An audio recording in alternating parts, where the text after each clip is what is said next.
Hello everyone, Francis Walshe here again with thedigitalmerchant.com, and today we're going to be looking at the best alternatives to acquire.com. Now acquire.com, or acquire I will call it for convenience, essentially is a platform for buying and selling businesses. And we've looked into this topic area a few times on this channel, and we're going to look at Acquire specifically today and kind of go into the pros and cons of it, the kind of businesses it does the best service for, and some other alternatives that you should look at depending on the size of your business, the point you're at in terms of vetting and getting the sale ready and all that kind of thing. So yeah, let's get started. So first of all, I think it's important to kind of look at your mindset here and think about where you are and think about what's going to go into selling your business. Now, the first point I've listed here, selling is a major milestone no matter the deal size. This might sound obvious, but it is important to just be mindful of the fact that the point at which you're at is a very significant point. The point at which you decide to sell your business it can have a huge impact on how successful the exit is. Like, I think a lot of people arrive at the point at which they've grown their revenues to a certain stage and they've developed a foothold in the market, and the sale is kind of an afterthought. But the truth of it is that the way you approach your sale will really dictate the kind of exit price that you can attract. And a huge part of this is, first of all, deciding whether you need you need a partner in the sale. Some people do try to go it alone. But secondly, if you are going to work with a partner, and I think for most bigger sales, that probably, that's the road you should go down. If you are going to work with a partner, what partner should you work with? And that's a decision that has a lot of factors behind it.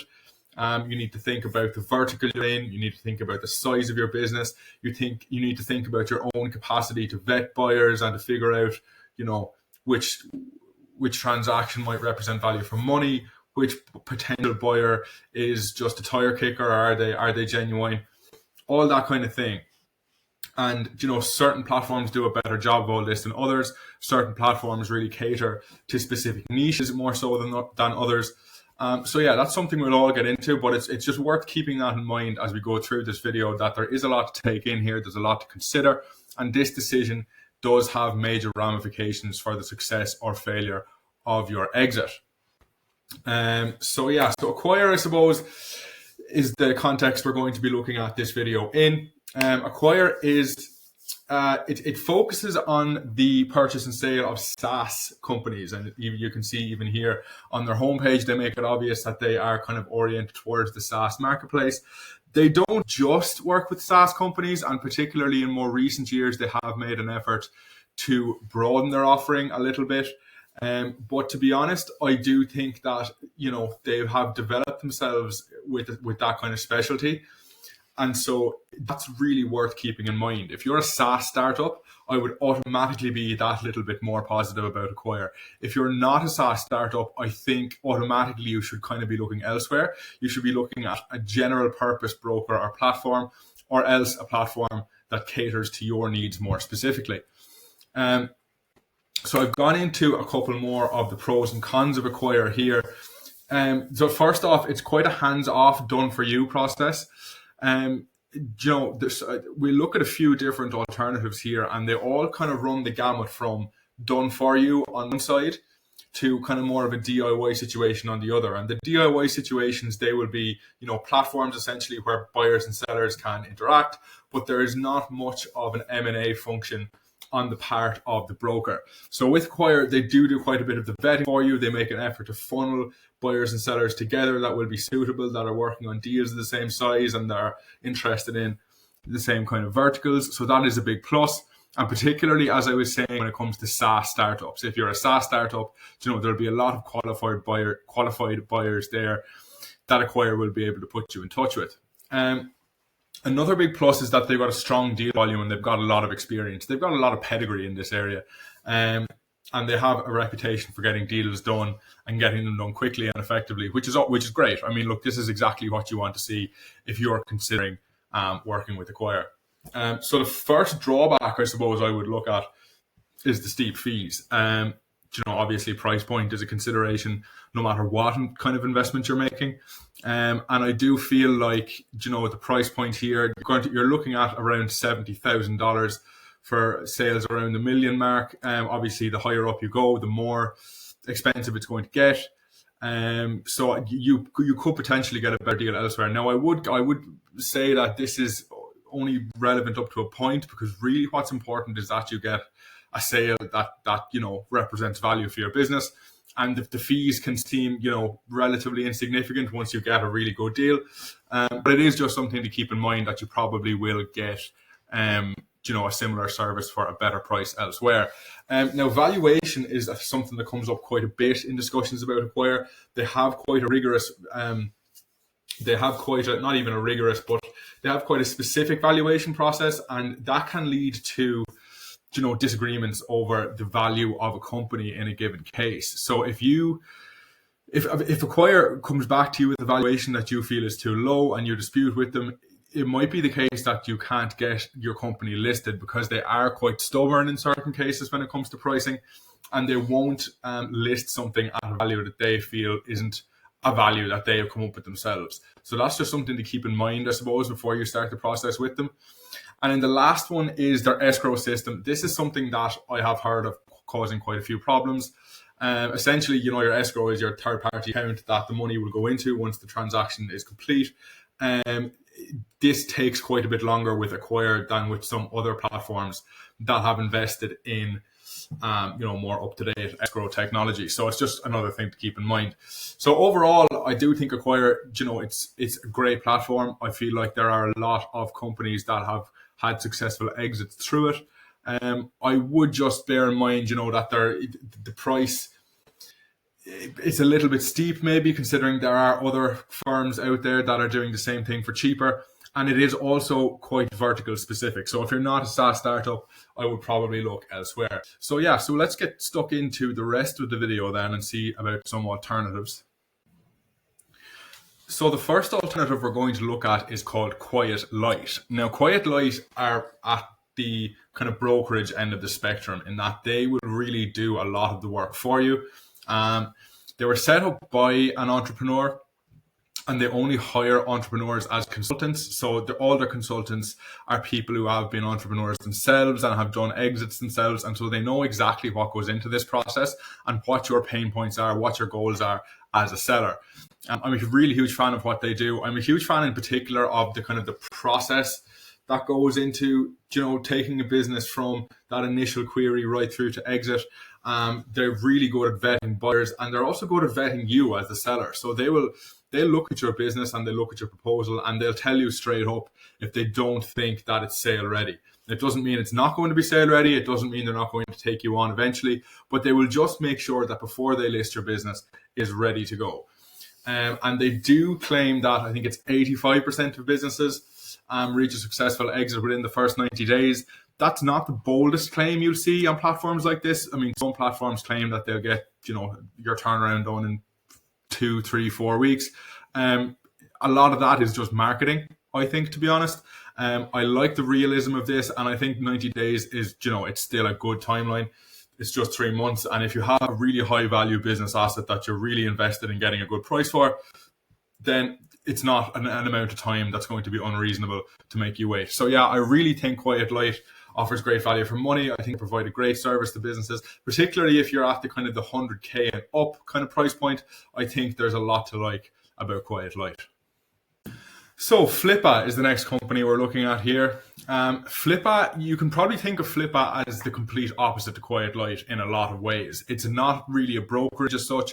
It's essentially just a platform that joins buyers and sellers together. So a lot of the work as a seller is left to you. Once your listing goes live, it will be exposed to a huge network of buyers. Now, the huge network of buyers is probably Flippa's biggest advantage. It's got a really, really big active network. So when your listing goes live, it's exposed to a huge amount of potential buyers. But then at that point, a lot of the work is left to you. So what you'll get with all these buyers is there will, of course, be certain genuine ones, and there'll be certain people approaching you with good offers.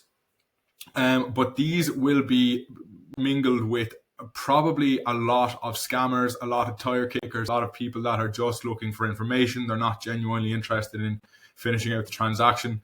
So there's a lot of admin work there for you in weeding out these ungenuine proposals. So that, I suppose, is the biggest drawback of Flippa. Another problem is that it's actually not the most cost effective. Even though it's not a brokerage, it's not that cost effective when it gets into the range of bigger sales. Between its listing fee and its success fee, it can wind up being quite expensive. So that's another thing to keep in mind. My recommendation here would be that if you've got quite a small asset to sell, if it's only like a blog or a YouTube channel and it's not doing a huge amount of revenue, but you think you might get a decent sale price for it, Flippa is a great place for that. You will be exposed to a huge number of qualified buyers. And, a lot of people in that position do have success. If you've got a bigger, kind of more valuable revenue generating business asset, I would look elsewhere.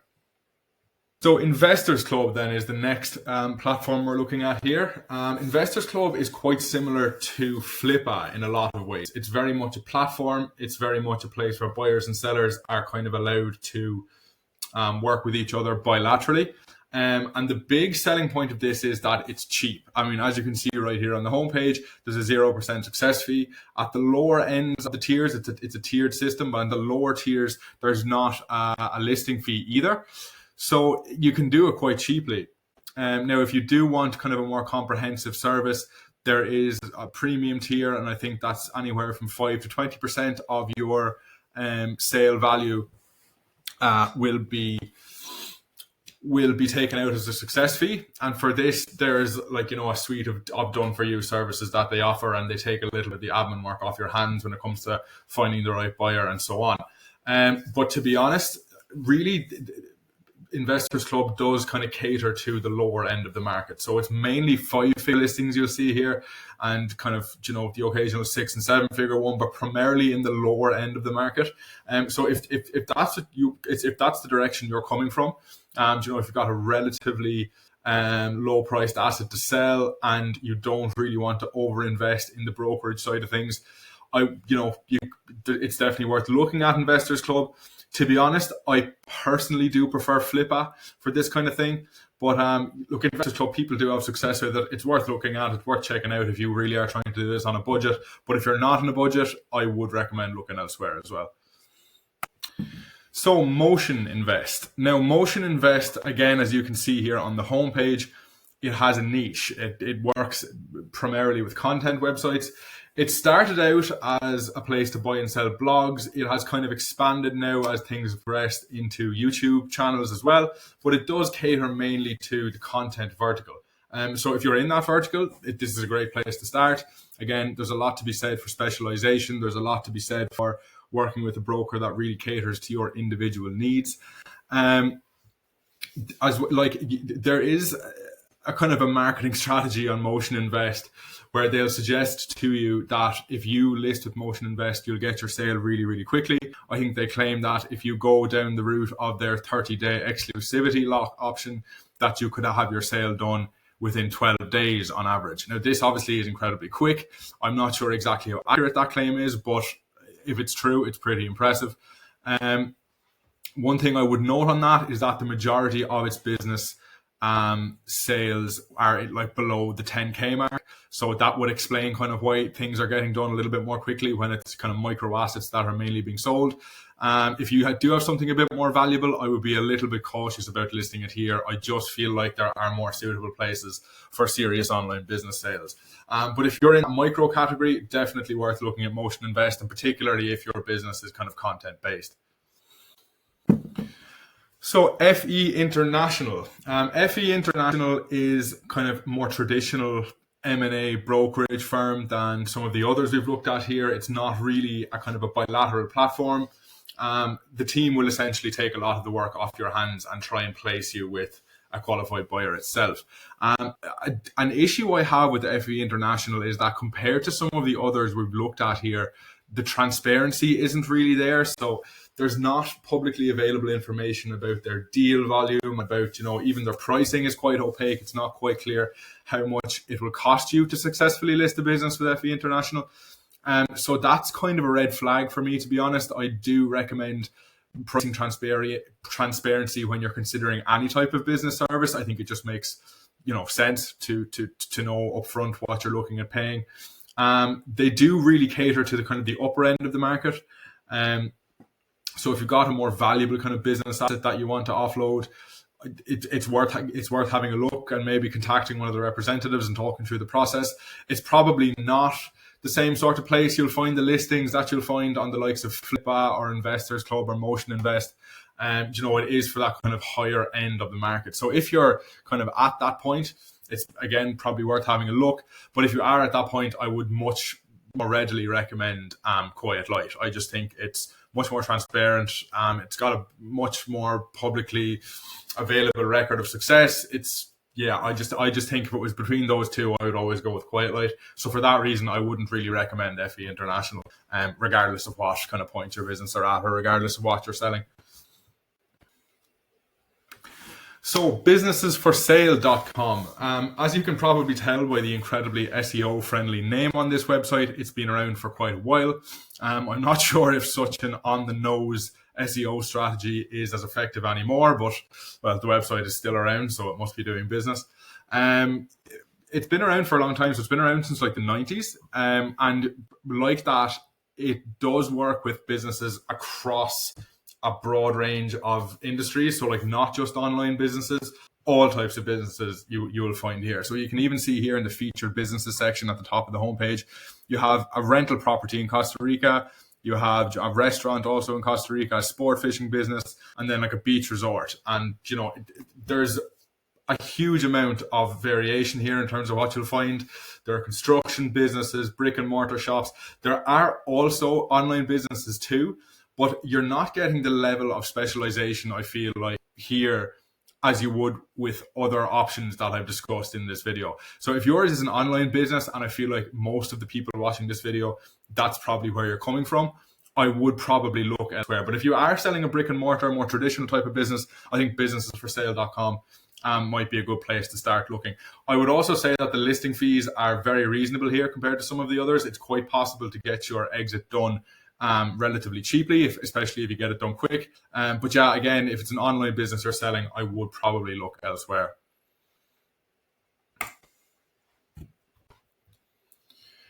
So in summation, is Acquire right for you? So essentially, I think as I laid out at the start of the video, if you're a mid-range SaaS firm, you are Acquire's bread and butter.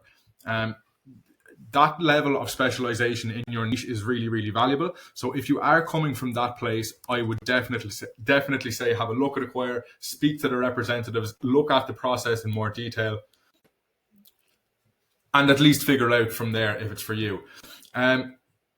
Then, as I kind of covered, it's like there's the issue with the escrow account, which means the cash can take a while to come. You don't have the level of control or flexibility either that you would have maybe with other businesses or with other platforms. So yeah, I to be honest, for a lot of businesses, I think you would be better off looking elsewhere for your exit. So the alternatives, essentially, as I discussed, will depend on where you're coming from. I like QuietLight for anything from the kind of the low mid-market section up. If your sale is going to be 100K plus, I think it offers a hugely beneficial service. Its consultants are really knowledgeable, and it has a really good track record of getting good sales finished in a reasonable amount of time.